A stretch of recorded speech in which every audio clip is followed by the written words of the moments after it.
ஆட்டுங்க. ஓட்டு போறது விட்டுருக்கீங்க.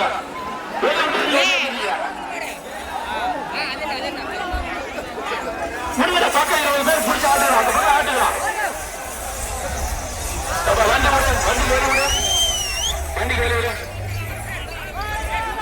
பார்த்து ஆட்டுங்க.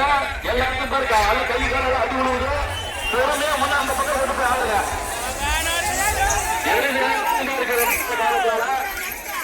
சரி பக்கம் 20 பேர் பிடிச்ச ஆட்டுங்க. அந்த பக்கம் கொண்டு போய் மாட்ட விட்டுருங்க. ரிட்டர்ன் பக்கம் விடாதீங்க.